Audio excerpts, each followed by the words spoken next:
Buonasera, pueblo, ¿cómo estamos? Bienvenidos a un nuevo directo de Pueblo Juve y bueno, espero se hayan podido secar las lágrimas de lo que vimos hoy en Juve Lazio. Les traemos un episodio bien interesante.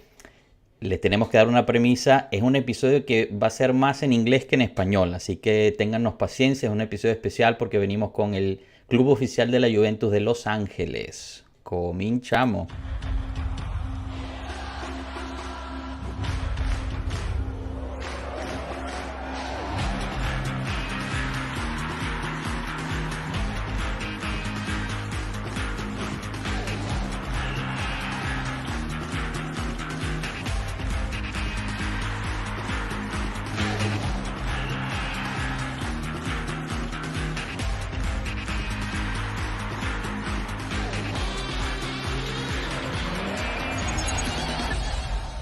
Pueblo Juve. Bienvenidos todos. Welcome Matteo, Julio from the Juventus official football club fan club. Sorry, from Hollywood. How are you guys? You're fine. Thank you for the Hi invitation. there. Hi, thank you. We're excited to be here. Fantastic. It's great to have you guys. René, welcome. How are you? ¿Qué onda, pueblo? ¿Cómo estamos? Acá llorando un poquito. Tengo los tissues por ahí tirados, pero bueno.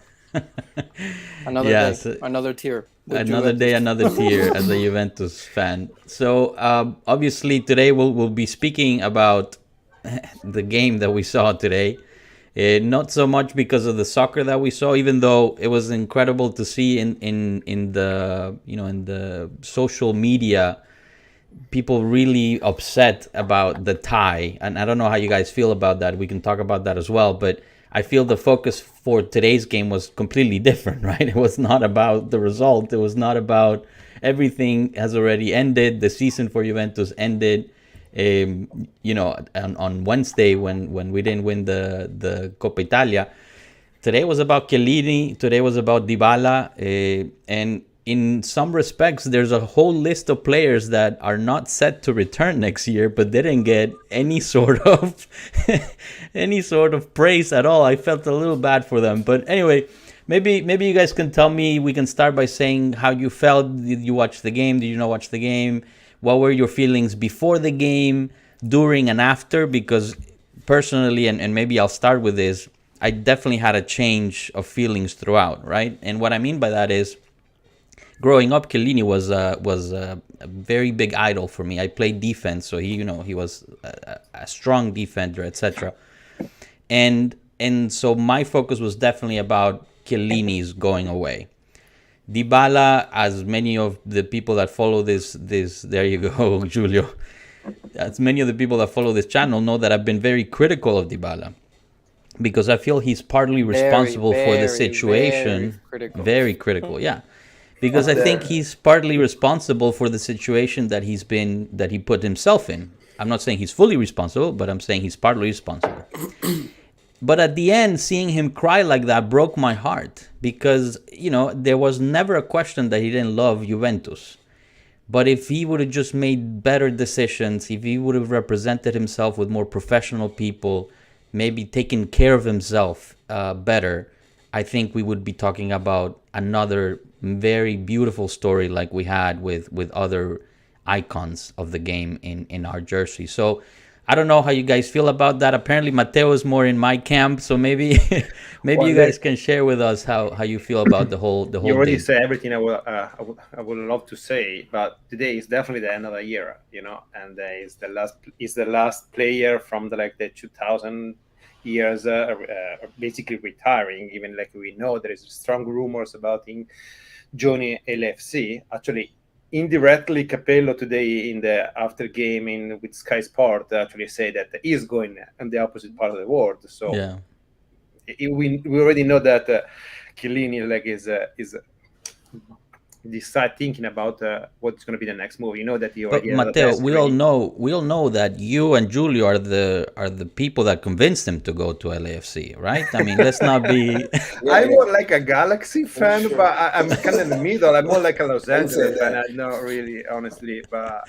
No, LAFC, todo. Okay. There is already a derby going on here. Okay. So yeah, Chiellini. Look, we grew up with Chiellini, guys. It was 2000. He joined Juventus 2005, and he was basically a kid, And we got him from Livorno. He spent a year with Fiorentina, and then he came back when actually he won a Scudetto, like that is still considered mine. Okay, of course. And then, and he was a left back back then. Okay, yep. Even in the Serie B, he was a left back for us because I think we had like a boom song. Kovac played like center back for us. Okay, and then when we came back to Serie A, actually he started becoming a center back, and at the beginning was with Le Grottaglie. We know that he wasn't the player today Chiellini is. Okay? Yeah. And there was growing pains, honestly. Then we always loved how Chiellini was as a person, as a man. He looked like he was a Juventus material since the beginning. Okay, and there was a rumors here and there he might leave in, but it definitely was part of the history of Juventus. On the other side, I don't know if we can say the same about Dybala. Okay, that we know we joined 7 years ago from Palermo. We had high hopes, and we paid a high price for it because back then, like 40 million euro for him was like, and was the summer after Berlin, so he was basically replacing Tevez. Right. And I think he was gonna be the next one. There was one moment that I think everybody. Look, I'm not a Dybala lover. Giulio knows that. We kind of agree on most of the things I'm saying.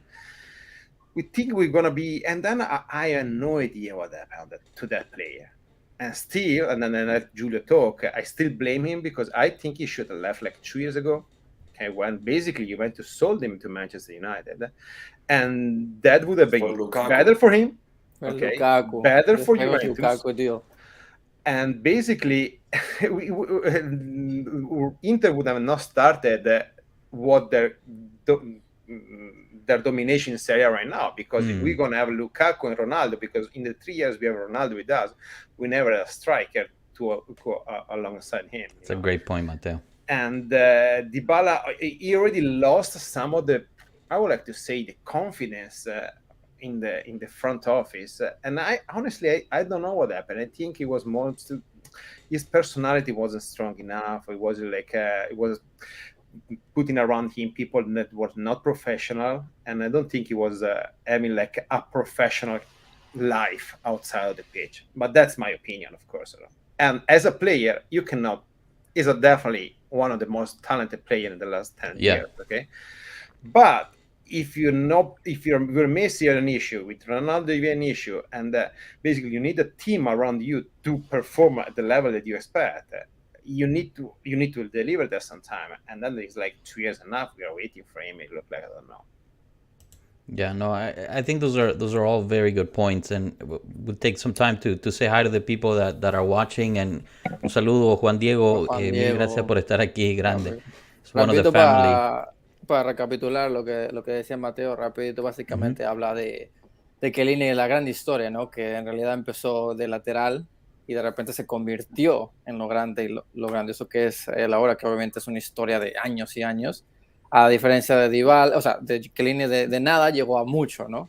A diferencia de Dybala, que todo el mundo pensamos que iba a llegar a ser ese nuevo crack, y en realidad nunca llegó a ser el crack que todos pensamos. Y obviamente los problemas que lo hemos hablado mucho aquí con Joshua lo he dicho mucho, ¿qué se puede decir? No necesariamente no la inmadurez, sino la antiprofesionalidad de no tener un agente adecuado, ¿no? Un agente que de verdad le haga las cosas como tengan que hacer, y por eso ya hemos llegado a lo que hemos llegado.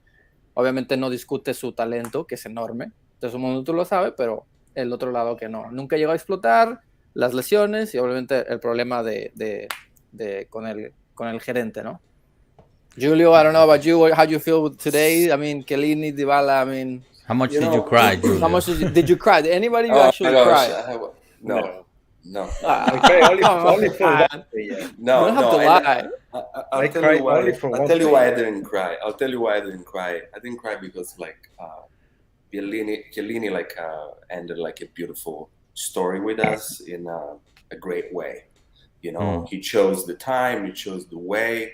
It was well done. You know, and it looked beautiful. And as much as I felt bad for Dybala, you know, crying, I did feel bad, but like crying for him again, I don't feel like that because in a way he brought that on himself. Agnelli offered him a contract 2 years ago, like 8 million plus whatever, and he said no. You Plus know, the he could have bonuses, right? just yeah, plus bonuses, like would have been 10, 11. He said no. Why didn't you even say no? You know, that seems like speaks more into not being advised in the right way, because I don't think he's a bad guy. You know, I've said myself, like, you know, he looks greedy. I don't even know if he's like that. I think somebody advised him in the wrong way. He was And overly innocent, maybe.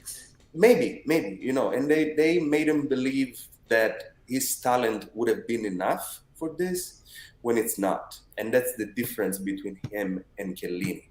Chiellini has worked really, really hard to be where he was. You know, he learned how to play at that level. You know, it's not easy to go from left to center and keep playing at that level in that team. Yeah. Or increasing level, and actually. keep that spot. We need to remember that Chiellini won everything but pretty much the Champions League. He didn't win the Champions League just because he was not lucky enough, and he played those finals when there was the best Real Madrid, the best Barcelona we've ever seen. Pretty He much. didn't play the Barcelona, man. No, Yeah, I he know, was but like injured the for years, Barcelona. I'm saying like the years, like when those teams existed. Yeah. You know, Yeah.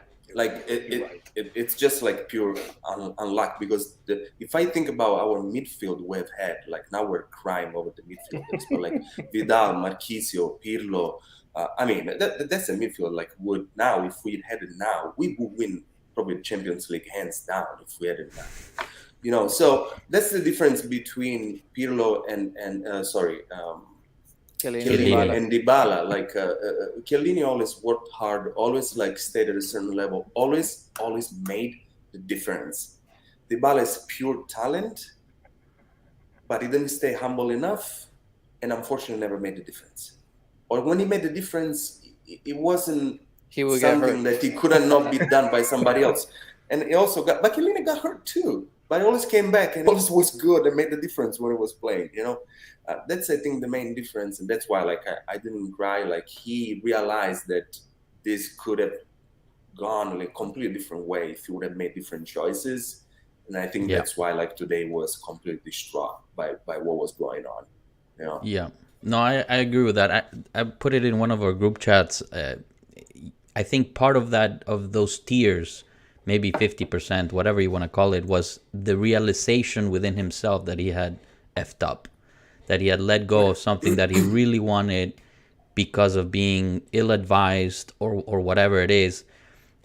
However, I want to draw a line where I don't believe Dybala is a victim here. You see what I mean? Because we can say, oh, he was ill-advised or whatever, so he's a victim. I highly, highly disagree with that, because at some point you gotta be an adult, my friend, right? You gotta pick who you gotta pick. Understand that you can't pick an agent that is not registered in the league that you play in. I mean, that's just like basic things. A car salesman from Córdoba. It doesn't make any sense. Supposedly, we don't know. No, he has an agency. A used car, exactly. So, at some point, like they say in English, the buck has to stop somewhere. You're the player. You're the talent. You have to take some responsibility as well. Were you ill-advised? Yes, but you put those advisors next to you, so... And you have to respect the team that invested all those money in you, and is still offering money on the table. Right. It's not that they were not offering anything. Julia, what it was, like December or January, we're talking about it, and it was like in October. Resigning Dybala maybe cost as much as signing Vlahovic. Yeah, and we were talking about that. It was a no-brainer back then. I'm going to sign Vlahovic. And then it happened like that. Yeah, it happened. That's what happened actually. So Yeah. No, you're right. And in October, he had another contract on the table that was ready to sign, remember? But that's when we found out that Jorge Antun wasn't registered in Serie A. Like, come on, man. How I many have an times? answer for Juan Diego Cedeno here.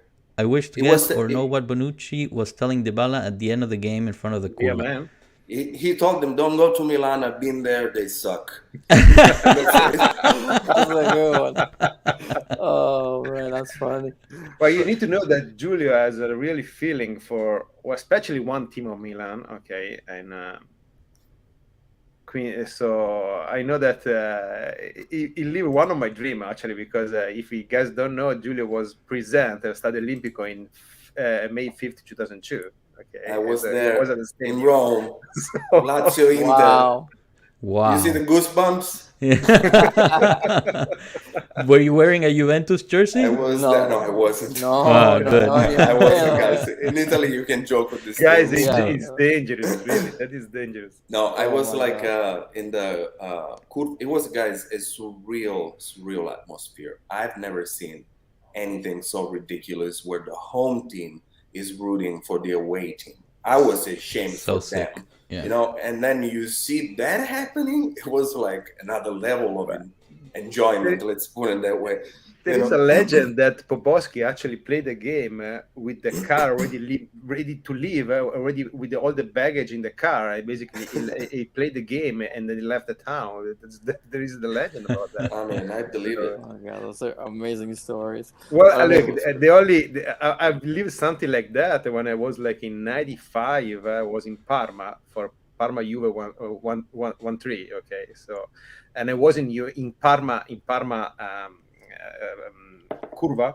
Okay, so You were in the curva of Parma. yeah, because I'm a great fan from Parma. I went there like 5 or 6 times. I was there for that game. It was unbelievable actually. So it was like the stadium was packed 3 hours before the game. The night before, there was like in the club, but this jockey dressed with the Parma jersey. It was unbelievable back then. It was like, okay, another story for another episode, I guess. That means that we are old, Giulio. Basically. Yeah, we just say that we are old. I'm the millennial here.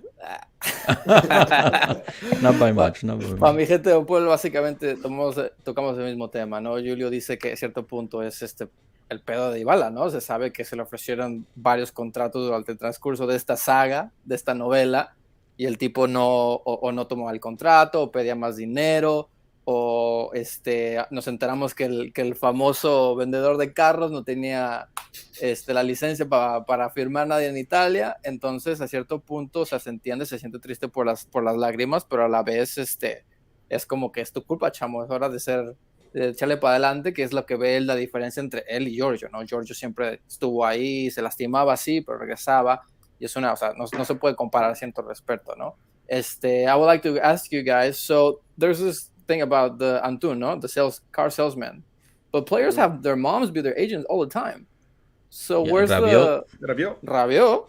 And forget Well, a lot of them in music and yeah, this happened. The moms love their kids. Antun loves himself. That's the difference. Probably. I mean, there's nothing wrong with being a car salesman, a used car salesman, and being an agent. We're just saying you need to be a professional agent. Right. That's the only caveat. If you're going to be an agent for a Division 1 player anywhere in the world, you have to be professional. And I have no idea how he landed this job and how he's kept the job. That's more of a question mark for me. And then this is the problems that brings having that, right? Yeah, so because been having the same issue in the past. I don't know precisely what, but even 5-6 years ago, you have some issue with like some commercial of some like the imaging rights. Yeah, imaging rights. Which that's another thing. I mean, not to boast about Juventus, but Juventus helped out Dybala big time with that issue. He had an imaging problem with the contract, and it was costing him a lot of millions of euros. He could have been sued, and Juventus stepped in and helped him get out of that. So, as always, there's never a good and a bad guy in real life. That only happens in the TV shows that Rene records. In real life, there's always gray areas, right? There's always the reality, which, you know, most people are just too lazy to ascribe to. They just want to be either good or bad. But anyway, I wanted to ask you guys one more thing about the Chiellini. I have a question for you after. About Chiellini. So, you a lot of time you're on the social. Julia maybe a little less. I don't know about you, Rene. And people talk about De Ligt, that is 22 years old. Okay, that I think is gonna be a monster. Like, okay, I love him. Basically, I love him. Okay, and people saying that he's making mistakes, and this year he made some mistake. Last year he made some mistake. But if you think about where was Chiellini at the age of 22, perfect. So, how can people be so millennial on the social and not be like doing like 1+1?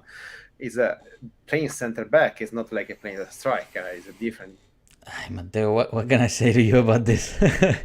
It's the immediate gratification problem. I think you know, the same people that complain about the league making a mistake at 23-year-olds are the same people that cried today when Chiellini left, and that is incredibly ironic, because there have been a lot of times that Chiellini made mistakes that cost us, as well as there was a lot of times that he made incredible plays, same as De Ligt. And De Ligt has made incredible defensive plays for us. Right. But we tend to only focus on the negative, and we don't have patience, which honestly, I think that disease, I'll go as far as call it a disease, has reverberated into the club, and now we're trying to fix that, because the changes that we made at the management level with Sarri, then Pirlo, then Allegri again, these things of always turning around the management was because we were seeking that immediate gratification, that continuation of a cycle, rather than doing what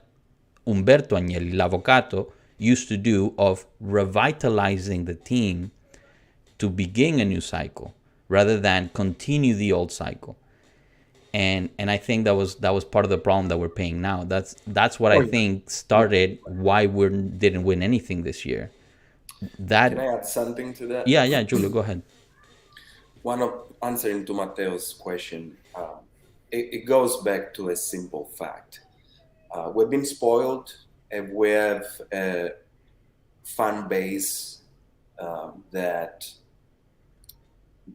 at least a lot of them, I should say, don't deserve this team, because we are the only one that manage to not appreciate Juventus when he wins. You know, like Inter won Supercoppa and Coppa Italia. They're making it look like I don't know what kind of miracle they did. Like if they won, I don't know what. And we fired Pirlo for that. Okay. Right. So in the season when that happened to us, for us was a failure. Everybody put Pirlo on the cross after everybody at the beginning of the year put him like on a pedestal. I don't know what kind of pedestal. So the fan base is so volatile that it causes these problems, you know, and they are quick going online to put De Ligt on a cross, and they're gonna be quick and be like he's the savior when the next game is gonna score and make us win. There is not objectivity. There is, you know, we won like 9 titles in a row. Nobody has ever done it in Italy. Nobody will do that, and we made it look like it's the most simple thing to do it. We were not even celebrating the Scudetto anymore. Are you kidding me? Right, it's crazy. Yeah, it's crazy. Look, I'm living in the United States for like 6 years, okay, almost 6 years. But when I was in Italy, there was a time when I was going to school, okay, and culture was still like a great thing going to school, okay, and I was a little older than him, okay, but for when I was to elementary school to it was like high school, Juventus didn't win anything. Yeah. So the best thing the Juventus win in a span of 10 years was a Coppa Italia that I celebrated like it was like World Cup winning. The Coppa Italia that we won in 1990 with the Gallia. Gallia was my hero. Yeah. And thinking about that right now, we are spoiled as a fan. It's crazy. And it's of a course, crazy thing. look, Yeah, we're talking again about Allegri like being a bad coach. Again, we're getting back at that. This man has won like 5 Serie A titles. What was 4 Coppa Italia, 2 Supercoppa, brought us to 2 Champions League final. I mean, again, he didn't win it because of the reasons I said before. We're still questioning the capability of the guy. You know, it's crazy. That's just pure madness. I agree with you guys. They made a mistake. Of course, but that's human. Yeah, exactly. I mean, Exactly. I have things to say about Allegri too. Don't get me wrong, but you may not like his style, but he's capable. To say that he's not capable of winning, that he's not a winner, and we should get rid of him, that's crazy. Because I mean, what he did this year in Serie A, it was short of a miracle considering where we were standing in December. And with the amount of injuries that we have. Yeah, but no, that's what I'm saying. That's part of. It's Allegri is part of the responsibility because their Of team. course. Okay, you know. But for example, make like example. You know, there is a period that everybody is cheering for Italiano. The period that everybody is cheering for Dionisi. Yeah, Everybody's everybody's coach is the best. The Derby was supposed to be the next god. Okay, and look, I like Italiano. I like him a lot. I think he did amazing with Spezia for 2 years. Okay, I think it was an underrated midfielder, but we were playing with Chievo and Verona. Okay, but this year he did a really good with Fiorentina. But when there will come the time that you need to win some game to go to the Coppa Italia final or go to a Europa League spot, he lost 4 games in a row, 5 games in a row. So you need to compromise at one time in your career. Okay, and I like Dionisi from Sassuolo too. That supposedly is a super Juventus fan. Okay, and supposedly was supposed to be Pirlo replacement when Pirlo was chosen for Serie A The first team. Yeah, for the first team. But one thing is it's like I'm quoting Allegri here. One thing is coaching Sassuolo, Fiorentina, with all due respect, of course. One thing is coaching Juventus right now, and even coaching Milan right now. Pioli is big there because he was supposed to be sacked 2 years and a half ago, and then Boban basically cut his head to save Pioli. Okay, and then so people have no pressure. patience. The difference is the pressure. Not everybody can handle the pressure, and certain players too, certain personalities. One thing is handling Vlahovic in Fiorentina, where he's the only star. One thing is handling Vlahovic, Juventus, where now you have a Dybala around him. You have Chiesa, you're going to have Morata. They're going to bring in somebody else. You're going to teach him how to manage himself. You know, it's different. It's completely different. So and not only that, Giulio, is also being a Juventus player means it's very different when you're in Italy, right? So, and you've seen it with Vlahovic as a simple fact, a simple figure. Vlahovic in Fiorentina scored 5 penalty kicks. In Juventus, he has scored none. Why? Because he hasn't been giving a single one. So, in when you're in Juventus, you will get less calls for certain things. The pressure of the press is very different.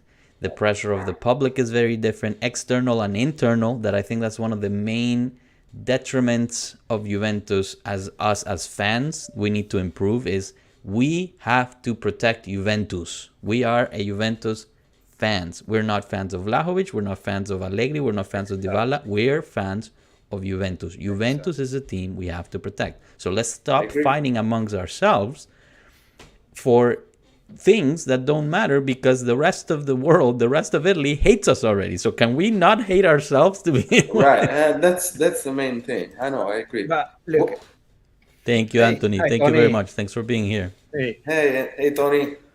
He's a great La Galaxy fan. Sorry. I see that. Yeah, I see that. He's probably very upset that Chiellini might be going to LAFC. So I don't know. But exactly. For example, look, this year we're basically looking at Milan and Inter. They're basically fighting for a Scudetto. Okay, so supposedly Milan and Inter should be supposed to be rival, right? Right. And never like this year there was a mistake happening in Inter's favor, right? Incredible. Never like this year. Okay. I'm not gonna. And you have Milan fan don't say anything about that. Where Milan fans say, I have friends, okay, because I'm Italian, so or you're a Juve fan of Milan or Inter, for where I come from, okay. And it's after the Coppa Italia, that basically was the third robbery in a row that happened to us, okay, in the span of 3 months, 4 months, okay. Milan fan, I'm always happy when Juventus lose. yeah, okay, dude, okay. And then he said, "Oh yeah, but I'm fair play man guy." Dude, really? Yeah. No, it's more important. It's more important for Juventus to lose than for them to win the Scudetto, because Exactly. Yeah. if they would have not given the penalty, if they would have given Torino the penalty for that foul on Belotti, and a couple more other things that they did that went Inter's way, Milan would have already won the Scudetto. Would have been enough the penalty. Exactly. That one would have been enough. The race would be over. Exactly. Milan would Exactly. have 3 points But above them. nobody complains about that. Nobody makes. If it would have been the other way, this is the part that's so upsetting. Gazzetta doesn't complain about it. No, Gazzetta only complains about the referees when it comes to you. Because they can sell papers only Exactly, if Juventus, is involved. The base of people that buy those newspapers or read those articles are haters of Juventus. That's what they want to read. That's why they feed them what they want. They're not honest. They're journalists. They should be honest. They're not. And I understand that. I understand the business.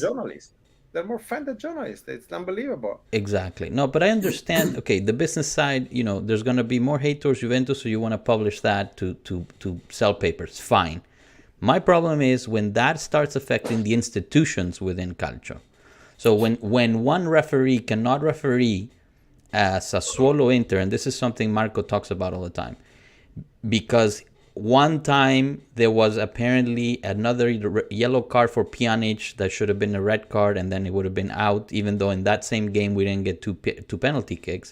That guy can't referee Sassuolo Inter, but he does referee Manchester City Real Madrid. Exactly. So he has the quality for Real Madrid Manchester City, but not the quality for Sassuolo Inter.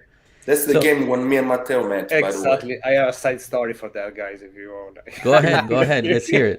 Dale. So that is the first time I met Giulio. Okay, it was kind of low at first sight. Okay, and if you remember the game, we went up 1-0. Okay, then we went down 2-1. Okay, but right. I think we were still winning 1-0.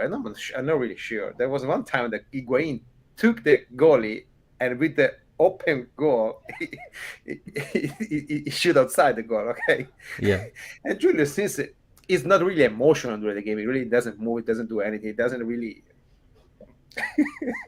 He stand up, he took his shoes, okay, and we were watching a game like in a pub, okay, and they were projecting the game on a wall, okay. So they are this big. So with really nonchalance, stand up, say a lot of Italian words which I cannot repeat right now. Okay. Of course. And took the shoes. Boom, and he threw it at the wall. He was driving me crazy, the freaking guy. I was like, Jesus, like, how can you miss that thing? Did you go get the shoe, or did you just stay without the shoe the rest of the game? Oh, no, I took it back. I thought I might have needed it again to throw it again. So that's how we met with Matteo. That was the first time. That's awesome. But other side story. I don't want to talk about the last Euro Cup we watched together, because I was almost beating up Giulio sometime. Let's not talk about the national team here. No. We're still in mourning about that. Yeah.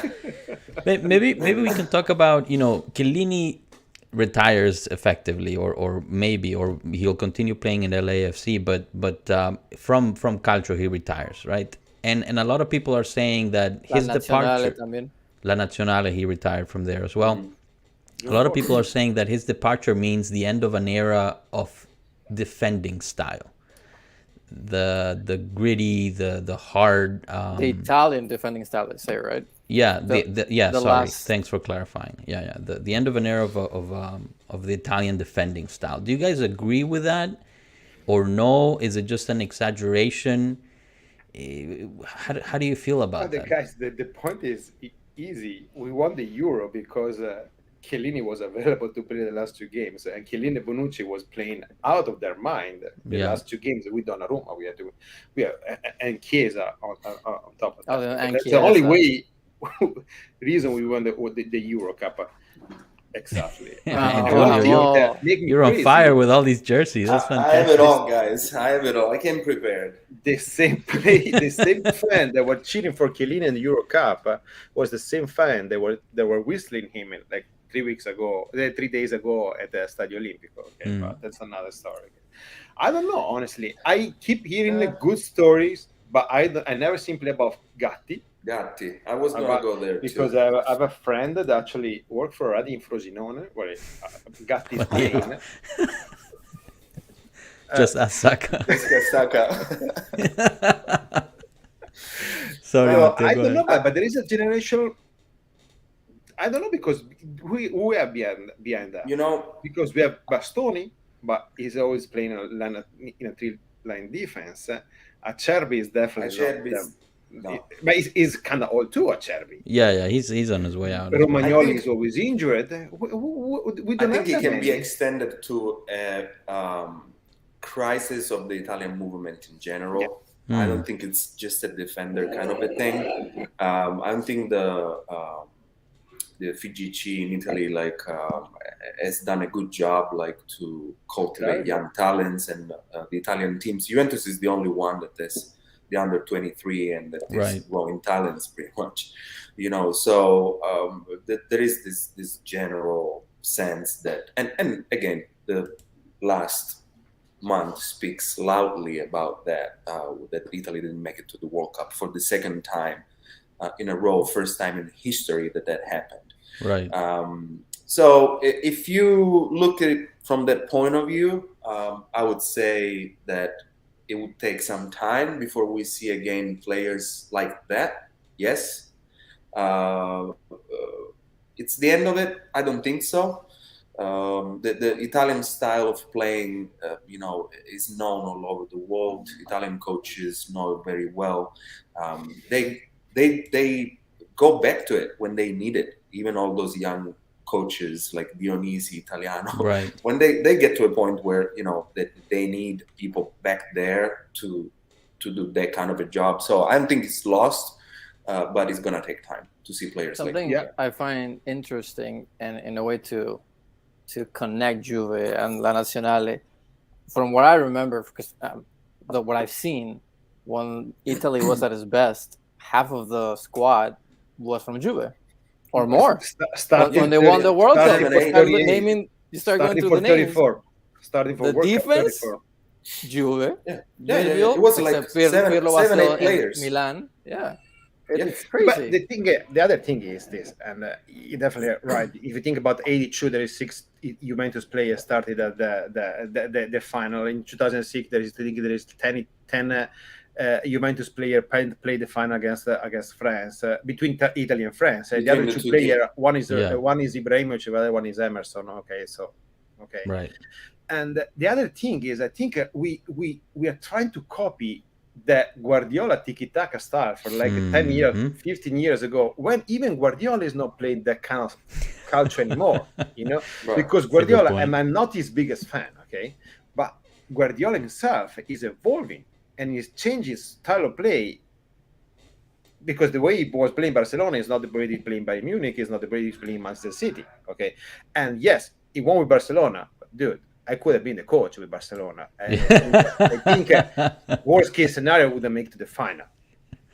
That's funny. So question, just to bring it back to Juve. So why doesn't Allegri adjust, move, change his tactics? Why does it have to still be the same Allegri we all know? Because it doesn't. Which it's fine. It's fine. That's how he plays. Thank you. That's how he plays, and that's how we win, because that's how we won, right? So it's proven it works. Maybe not in Champions, maybe. But I feel like Allegri is very stubborn, and he will not change. He will not, let's say, quote unquote, adapt to a new style. Maybe we'll add to that question, to Rene's question, we'll add Anthony's piece. Should Allegri continue as a manager? Go, Giulio. Can I answer to that? Yes. Yeah. So, actually, I feel that Allegri is very adaptable. Quite the opposite. He just doesn't have the players to make any change right now. He has played with 11 players, the same 11, because nobody was available for the last 3 months. And he has been winning. He has been the one who's gone from 4-4-2 to 4-3-3 to 4-2-3-1 to 4-3-1. He's always changed. I mean, it is always adapted to the team he had in front of him, in particular in Champions League. I remember the game with the Bayern Munich. You know, Evra, you guys remember that?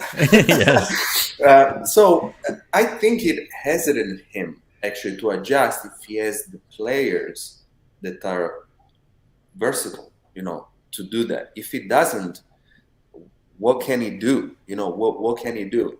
So should he be the coach answering to Tony? I think he should. The biggest mistake that Juventus did was to send him home, trying to hire somebody that was going to do the Guardiola tiki-taka kind of play. That's not the Juventus style. Juventus style is like solid defense, great goalie, like you know, very harsh, and in the end you bring home the 3 points. You know, so Sarri was an interesting experiment and challenge. They didn't buy him the players he needed. So the guy I would like, use a different adjective than interesting, but go ahead. Let's leave it at that. But like he still won. I mean, he had Ronaldo and then Pirlo and whatever. So they reversed back to what Juventus is. You know, My Pirlo. I miss you, baby. Pirlo. It wasn't even his fault. He's not dead, Rana. He's just not no. I mean, I died a little bit when he left. You need a project. Look at Pioli. You know, you need a project. Stick with it 3 years. But that's my question. If it doesn't work, why wasn't Pirlo the perfect person to begin a project? Because everyone was putting him on the cross for winning two cups and playing bad. But when Allegri plays bad, it's supposed to be like that. That's my problem. The difference between Allegri and Pirlo, and that's where I give a lot of credit to Allegri this year. Allegri didn't have Ronaldo. That brought 30 goals. Even if there was a chicken on the bench, Ronaldo would have scored 30 goals for the team. Mm-hmm. So not only didn't have Ronaldo left 2 days before the market closed, and Allegri now is playing with Keane and Morata. I mean, and in fact, as soon as they bought him like a half-decent forward, Vlahovic, look what happened. Look, even with all the injuries. So I don't know what Pirlo would this year with this team would have done. I think he would have ended up like in 10th place, honestly, without the 30 goals of Ronaldo. I have no idea. I'm not saying it's not capable, but a lot of what happened, it was covered by the presence of Ronaldo and the fact that the team was still... And Chiesa. You know, Chiesa injured, McKennie injured. I mean, Allegri has played with nobody. You know how I feel about Rabiot. So if you didn't have Allegri right now, who would you bring as a coach? Because that is the clear question, is that you want to go to the 5th different coach in 5 years, and who is going to be the coach? Okay, because next year there's going to be an unbelievable pressure on Juventus playing, winning. Next year is going to be the 100th year of the Famiglia Agnelli owning the Juventus. So I think there's going to be pressure for Juventus to be better than this year. And I think with just a 3 or 4 move, we should be able to be competitive at least to be competitive again. Yeah. Serie A, so maybe that's the perfect segue into what do you think of the latest news of the mercato, right? So apparently Pogba is pretty much a Pogba. No, don't almost. Jinx it. I won't jinx it. Okay, I see how you feel about it. Let me put it this way. According to Gazzetta, Di Maria Joshua, and Perisic are blocked. Juventus fan in Italy. Di Maria and Perisic. Don't buy the Gazzetta. No, I know. But I'm using it as an excuse to bring you the update. So they've been blocked by Juventus already, ready to sign them. And then you have this rumor of Pogba. We won't say if it's true or not. That way we won't jinx it. But how do you feel about that? Because there's been part of the complaint also from a lot of fans is the lack of use of youth, and we see in Miretti that it can work, but we gotta be honest with ourselves. Not every youth is a Miretti, right? And even Miretti still has to improve and grow. So with these guys, as a youth with Juventus is not playing as a youth with Milan that we see. Tonali, the change he had from last year from this year. Right. Imagine having Miretti starting for 1 year. He's not going to give another chance the following year. That's amazing. And I don't know. Look, Pogba looks like close. Let's say close. Okay. And to going back to what René was saying, I say, what is bel calcio for you? Because to me, playing bel calcio, we played bel calcio against Inter. We lost 1-0, and it was mad as fuck. Sorry. Yeah. Yeah, literally. So Villarreal, I'm happy if Juventus win. If Juventus win 1-0, I don't care. We won. In particular, if there is like a PK that doesn't even exist at this point, I actually like it when it happens now, when we win like that. Because they're going to say it anyway. At least I prefer winning against Inter with a favor from the referee who drives them crazy. Like, give him a couple of midfielders, a backup striker, another left back. We're going to be back there. You know what? I don't know if you heard about that. There was a rumor, and no, I haven't found on Twitter a lot. Okay, there was Pedula that honestly is not really the most expertise on Juventus soccer news, but he said that the Juventus basically already got Keane, from Everton, and they're dealing him to Paris Saint-Germain for Paredes and money. That I like. And I think if we're able to have Pogba plus Paredes, and then you have Zaccaria, McKennie, Locatelli, you can add on Miretti over there. You have 6 midfielder. That's going to be a competent midfield. I mean, you also need somebody up front, no? And, exactly. And then, you know what? Sorry, Giulio. And then go ahead. You need to get a backup striker because you need a backup. We are missing a backup striker since probably Llorente. Mm-hmm. And a name that was going around, mostly between fans, is like Lewandowski, backup striker. Arnautovic. Could be anybody that knows how to do it. And then I don't know, but you need a backup striker. If you can even add the Di Maria, but it's only one, Di Maria or Perez. I wouldn't add them both, honestly. We need a left back. We need a left back. We definitely need that one. We need a left back, but whenever I hear Emerson Palmieri, I throw up a little bit. That can't be our left back. Come on. I agree with you. I don't know anything about this window. I want Udogie and Molina, for Udogie, example. very nice, yeah. Add these two. Add Molina and Udogie from Udinese. Molina is a national player for Argentina. Yeah. I like Molina more because of the experience. I feel Udogie, being Italian, still very young. Comes to Juve, the pressure might be too much still for Udogie. Maybe a couple more years, but I feel right now he's had a good season, and then he comes to Juventus and it'll be like another Kulusevski. Buy him and leave him at Udinese another year. I would do with Fagioli, for example. Cremonese made it to Serie A. They're not having a lot of money. Leave him there for another year. One thing there's one thing. I have a problem with the get him for a year, put him somewhere else, and then bring him back. I've never seen it happen. Never with Juventus. They never do it. They always send them and they never come back. And they never come back. I mean, we always believe this, fairy tale. It never happens. Very rare. Yeah, it's very rare. So, they buy players. They're gonna. Trust me, it's been an argument we've been having on our group chat about the youngs that they don't get enough time, and even Fagioli said it. In Italy, it's very hard to be a young guy. In Italy, you just can't do it, and we've been having arguments about this. I personally think Fagioli is ready to be playing Serie A.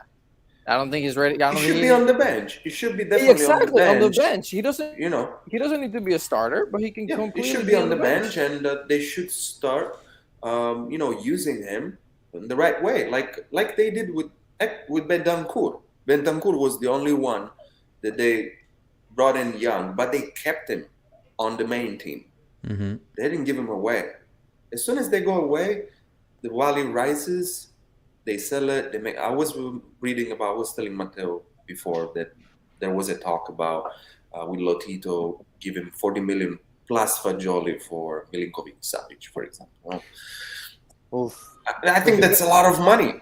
What do you think, guys, about Milinkovic-Savic? I want him now. Oh, I don't want it. I know you don't. I think he's one of the best midfielders in Serie A right now.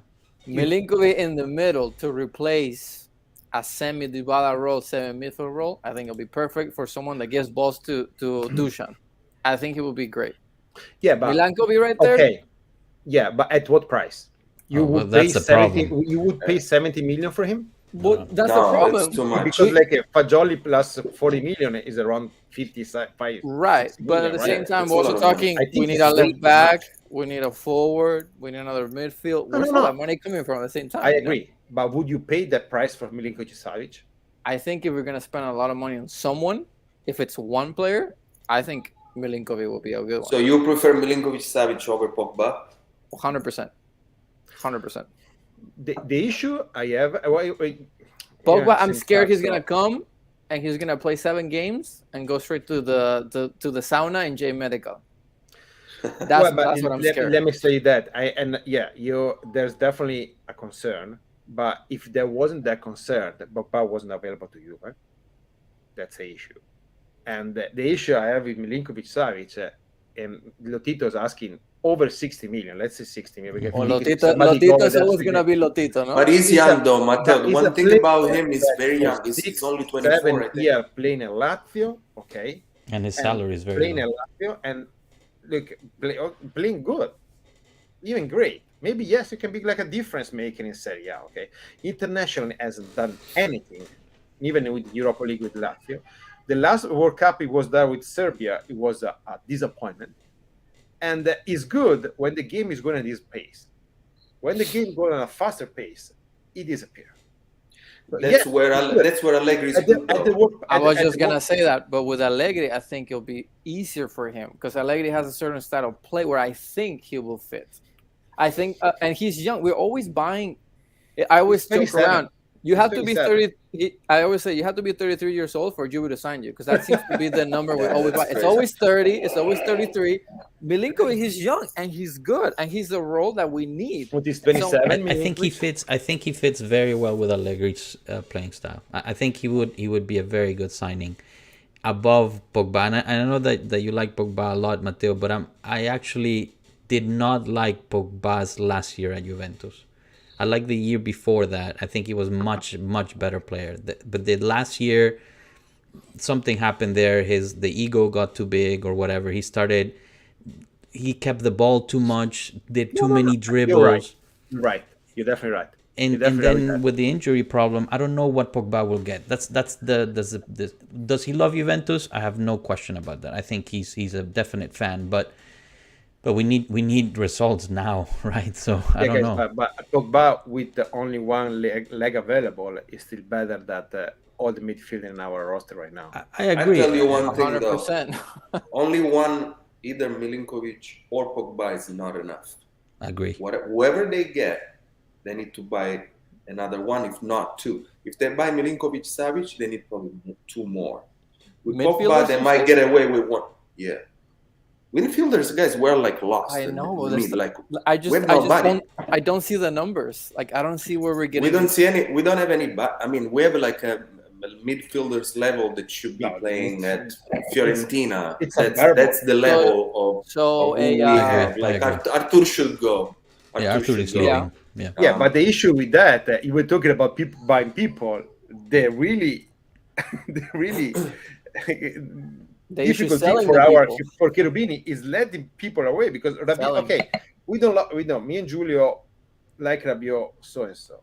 Okay, we think he's definitely a decent player. Okay? The problem is that is the price is not worth the price we're paying for him. Okay, but so I think if you want to sell Rabiot, you sell Rabiot, especially in Premier League or on Premier League because somebody's. But getting rid of people getting rid maybe is a strong word. But Artur, who's gonna buy Rabiot? Artur. You need to loan him out for at least 1 year. Alexandro. Alexandro. How can you get? How can you talk about having? They can send Alexandro to Galaxy. Yeah, he's gonna go to Brazil for a year. He's gonna go to Brazil for a year. There. Just watch it. He's gonna go to Brazil for a year. 6.5 per year. 6.5, yeah. And then, look, every morning, I woke up with terror in my face that we resign Bernardeschi. I'm reading Mirko di Natale that I read whatever Romeo Agresti, whatever you want. I'm terrorized by that. I want to get rid of Quadrado. Bernardo. Yeah, Matteo has this thing for Quadrado, like he can't stand him. That I don't agree with. I think he's made. I understand the age thing. He can play like back not a head. Like he can't make a cross anymore, a ball into the. I will the say goal. this: I personally like Joshua. I like Cuadrado. I like him. I like him but too. But once he not gets tired, offensive. he cannot cross. Right, His that's what I'm crosses saying. just like bounce. They never Not whip offensive. Right. Guys, First it's half, 2 years that maybe. he doesn't, Second half, his crosses, they get to the box like this. Boop, boop, boop. Yeah, the age is starting to become a problem. But he could be I see him transforming if we made a smart mercado. I see him transforming into a pivotal sub player. But that's what they're doing, guys. That's what they're doing. They're trying to Okay. create a bench that has somewhat of quality. Right. Meaning, all right, Cuadrado is Cuadrado. Get in. Let's see if you make a difference. Now we look at the bench. Look at Arthur. You're like, oh, Jesus. I was like, okay, keep playing. But that's what they're doing. That's what they're doing with the Chiellini. That's what they're doing with Cuadrado. Even with Bernardeschi, they're trying to keep somebody that knows the house, and they can keep playing. But yeah, not at the amount of Bernardeschi. money. I want him out. No, I know what I'm saying. But that's the reason why I'm so pissed. The reason why I'm so pissed with Rabiot is because Rabiot has the potential to be huge. Mm-hmm. He's like a beast physically. Like when he runs, like the freaking like green should just be thrown upside down. He's like a horse, but like he's not. It's like stupid. I don't know what it is. It's just like he doesn't know what to do with the ball most of the time. It's very frustrating. But he's getting better, no? This last few months have been better. Yeah, he has played better, but better doesn't mean you're Juventus level. I would like to say our standard get really low. That's what I'm saying. I mean, now we know. Bernardeschi is not capable. Bernardeschi is not capable. That's what Bernardeschi is. Rabiot could be capable. But this is my argument for Rabiot, because I have been not protecting. I've been saying that I like Rabiot for a long time, babies. But I think if he actually had a number 5, un regista, Rabiot will go. Because now he's trying to do too much that he can't do. So if you put a Pogba, an actual regista in between him, you go way up. I mean, Rabiot. Do you remember the game with the Villarreal, the 1-1-1, the goal we got? Remember Rabiot was there like catching flies. I don't know what he was doing. You can't do that at that level in Champions League. It was a nice stadium. He was looking around. That's what I'm talking. That's what I'm talking about. Rabiot, like he has the potentials, but I don't know what's up with him. He could be like a Gattuso times 10 plus technical. That's how I see it. He could but be. all his coaches say the same thing, right? Sarri said it.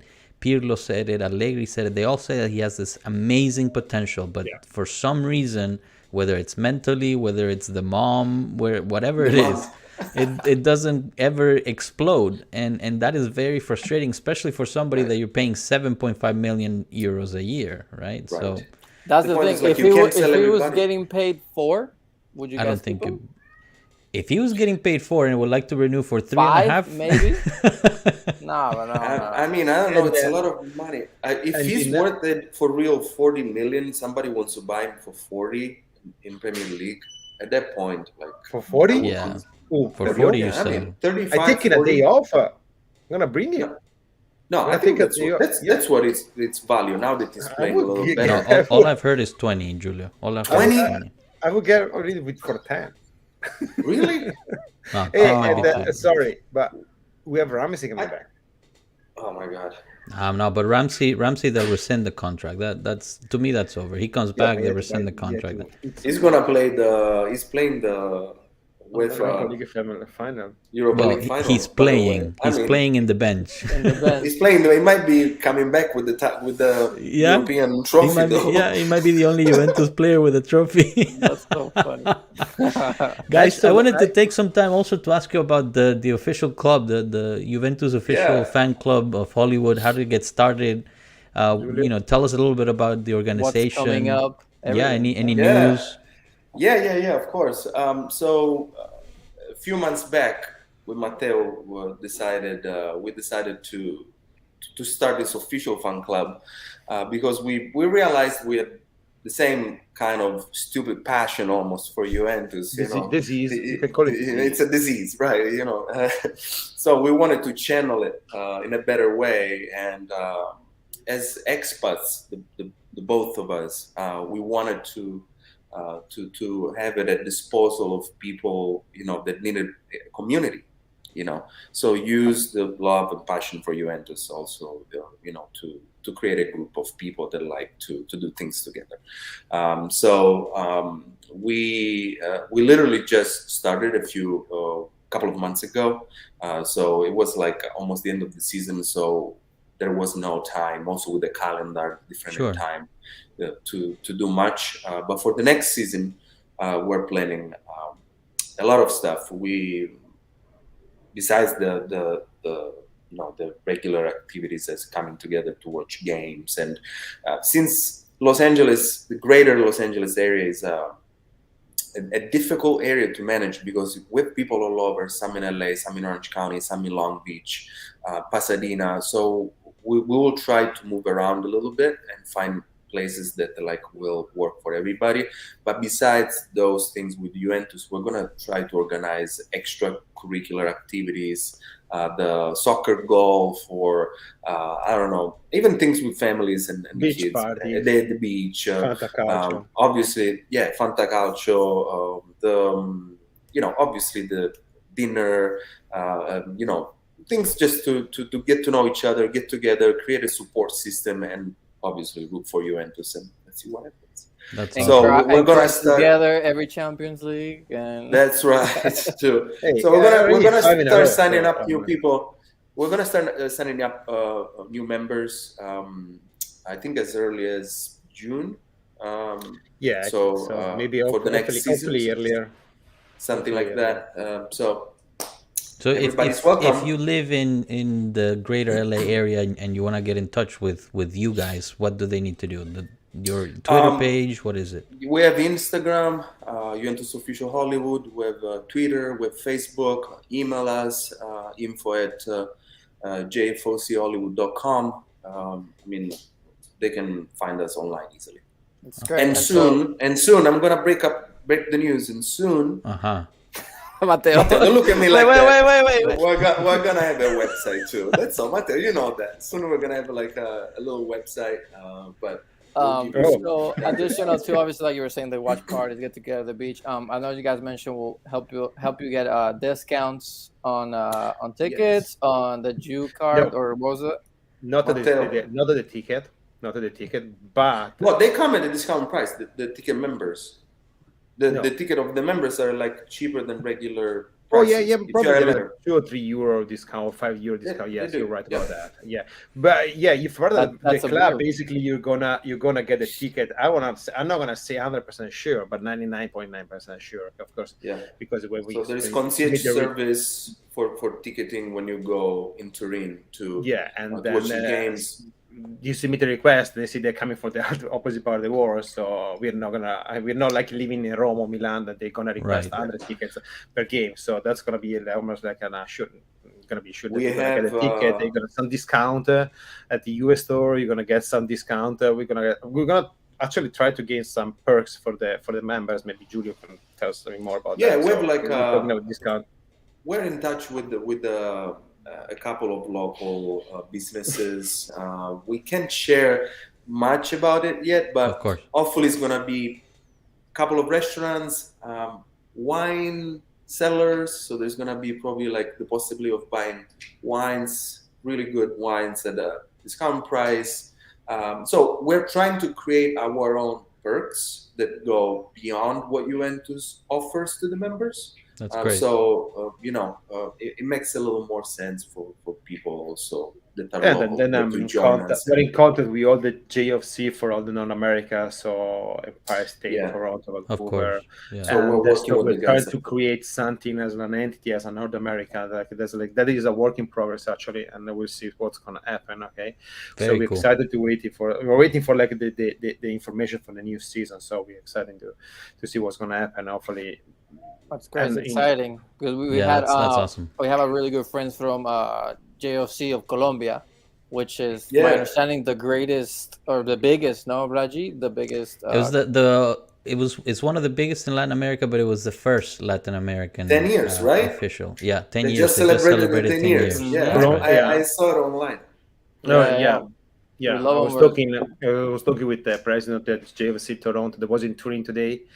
They're like they're gonna celebrate the 25th anniversary this year. Wow. That's not in November. So That's they're fantastic. like They're the biggest- they're they're the the biggest biggest- Juve club in North America. I think they're around 500 people. So Wow. amazing person. It'll be great But to the do good like thing a about massive this is- event, no, with everybody. That'd be pretty cool. No, yeah, but look, the nice thing about that, you're getting in touch with all these people for different background, and for all part of like North America, you're more in touch with the people for South America, for like, of course, okay, and I'm more in touch with people from North America. It's nice, and then getting all different experience, you're getting like maybe sharing your experience with them. It's nice actually to be part of that. So, There is a lot in the making. There is a lot in the making. yeah, We're trying we actually want to to create something that is not like a watch party for Inter Juventus or Juve Milan. We want to actually create something that's gonna above and beyond that. So that we'll see. So I have one final question. Because Rene came and said that if Rabiot would have scored a goal in the Coppa Italia, you guys were going to give him a Rabiot jersey. But he never said what he was going to have to give you if he didn't score. So now, didn't say we're going to anything. settle this. Listen, he threw himself into the pit. I didn't say anything. Hey, He was like, yeah. No, But you lost a bet. There should be a There was no repercussion bet. for It was losing a an bet. agreement. Thank you, Joshua. Thank you. You know what? No, We'll no. think about it. The next episode, we'll tell you what we came up with. Okay. No. It was a mutual agreement, and it was all taking. There were screenshots. I never said anything. He just like, the guy. Yes, Yeah, right. we are. In. Yeah, we figured that out, Anthony, at the beginning. They're the reason why Chiellini is going to LAFC. Yeah, GLAFC, and then Mateo's gonna talk to Alexandro, Galaxy. No, you know what, Mateo? Okay, take Bernardeschi. Everywhere, but you Guys, question of importance. Has anybody seen Douglas Costa? Douglas? Not yet. Has he He's been probably- found? He's probably in Malibu. He's Tony. playing. By the way, Tony. he's playing. Is he Tony- actually Tony- playing? Yeah, actually, Tony is listening, so he can better Tony, answer you're this listening. question than You've us, been to the honestly. But he's games been a couple playing, of actually. times. So, I We'll think see it- this once. Yeah. Man. Oh, look at that. Rene has his whole You know what? family I away. was so excited about it when we signed him. I was so excited when we Yeah. signed him. Oh, he was And fantastic, Mateo. Yeah, and then he ended up being such a disappointment. for Another one like different Dybala. I just heard. I have his. Oh, jersey. nice. There you go. Tony Anthony. is a huge guys fan. I know. Well, Tony, if you come to the LAFC game in El Tráfico, maybe holler at me. I'll be down there in the game. I'm No, usually you're the camera gonna on the guys field. play, right? You're gonna be in the cup, right? LFC and Galaxy. I think they're Yeah. gonna play in the next Yeah. round of the cup. Tony, yeah. So Right. we it looks like we have members that are both from Galaxy and LAFC, so we gotta figure it out Yeah. a way. A little derby yeah, there. You know, We're united something. by one bigger thing, which is Juve. There you so go. We're There fine. you go. That's the So- important piece. It's all good. No worries. Guys, well, it was a pleasure. Super fun. You guys are more than welcome to come back. I'll just say this in Spanish real quick if we still have anybody listening that speaks Spanish. Para mi gente, básicamente, ellos son el club oficial de la Juventus de aquí en Hollywood. Van a hacer, quieren hacer un grupo grande, ¿no? No solo ir a ver partidos, juntarnos, ir a comer en la playa, juntar a toda la gente juventina. Y va a ser aquí en Los Ángeles. Lo pueden buscar en HOFC Hollywood. Y para todos los que viven acá en Los Ángeles, básicamente, Orange County, todo esto, búsquenlos, son unos tipazos y nos estaremos viendo pronto, ¿no? Perfect. Mateo, Julio, thank you again very much. You're welcome anytime. This was a lot of fun. Sorry we went a little over the hour. I know I promised you an hour, but I think hopefully you had a good time. Anytime, you guys. It's very fun. It was lovely meeting you and talking about Juventus, obviously. So we'll be back for sure if you want us. Of course, of course.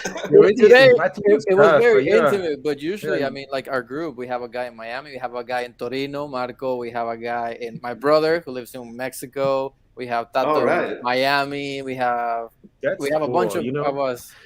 But that's like look. For example, and that's the nice thing. And doing this thing, I met people from Egypt. Egypt has a huge Juventus fan club over there. Like I think they're around 1,000 people, maybe, I don't know. But I talk with people from Indonesia, and then you don't speak really well Italian, but I was talking to people that do Radio Bianconera. There's people that basically not unifying the world, but they brought together. I met a people that live like in a person actually from I think it's San Jose. I think he lives so a little north, south of San Francisco, okay, and he's coming from like a small town for where I come from. So here and there he called me, and he's like this 70 years old guy. They always talk, never listen to me, talking in Italian slang, and always talk to me. And he was in Turin like I think 2 months ago. I think he spent probably around $2,000 just for a hotel and gadgets and merchandising. It's crazy, but it's fun, and we're not. We don't live in Italy, so sometimes we feel like Italian just be doing these things. I agree, Matteo, and that's why we started this project. We felt that it's one love, it's Juventus, and that should unify us as a Juventus popolo, right? As a pueblo Juve, rather than divide us, regardless of where we are in the world, regardless of our other beliefs. We're one family, and that's what we try to bring to every episode, and what we try to work on. So it's very nice to hear that, and now we have brethren in Hollywood that I'll go visit hopefully one day soon. Yeah, be here. We'll go to Del Piero's restaurant. Their food's amazing. I love it every time I go. All right. Well, Alessandro, you need to start sponsoring this show, because Rene sponsors his restaurant every other episode. We need to get a sponsor from Del Piero. I'm obviously from Mexico. Julia friend with them, because to me, that Italian food in that Italian restaurant is really good. You guys are the Italians. You tell me if it's actually good or not. It's good. Yeah. He said it's good. It's good. It's good. No, it's good. It's good. I haven't been since the last time. I guess when I saw you, and I know there have been a few changes, but it's been always good. Next time we're gonna tell you about the time me and Julia were banned from the restaurant. Okay. Maybe not. Maybe not on a recorded episode. Offline. All right, guys. Thank you very much. Thank you, pueblo. Hasta luego y buenas noches. Gracias. Buenas noches. Chao.